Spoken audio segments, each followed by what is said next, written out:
现代台语版圣经启示录第5章，我看见坐伫宝座迄位的正手有一卷册，内面外面拢有写字，用7个印放地。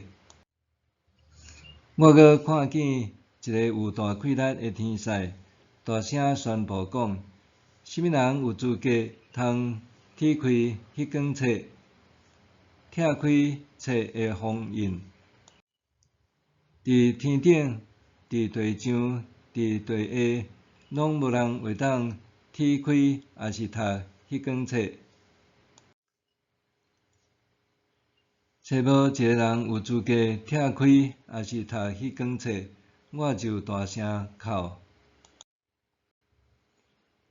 长老的中间有一个对我讲：毋通哭，你看，对犹大支族出来会使大笔的军已经得胜，会当开迄卷册甲迄7个封印。后来我看见羊羔徛伫宝座前，有4个画面甲遐个长老甲伊围地。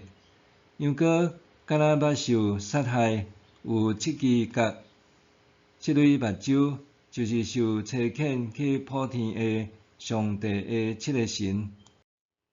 羊羔就进前，对坐伫宝座迄位的正手摕迄卷册。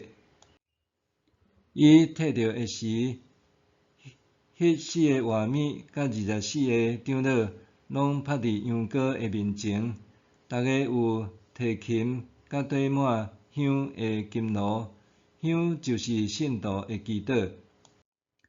因吟一首新的诗，讲：你有资格摕迄卷册，拆开伊的封印，因为你有受杀害，用你的血对逐个族群、逐种语言、逐个民族、逐个邦国、社会人归上帝。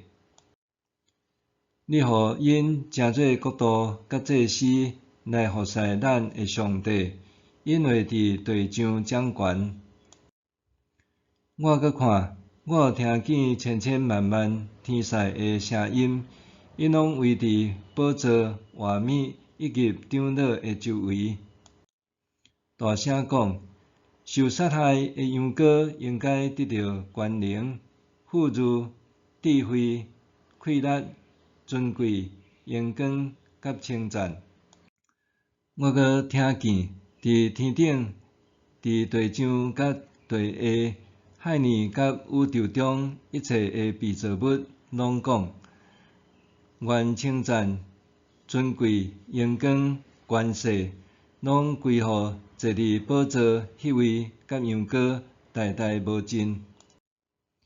迄4个画面应讲：阿们。遐个长老就趴落去敬拜。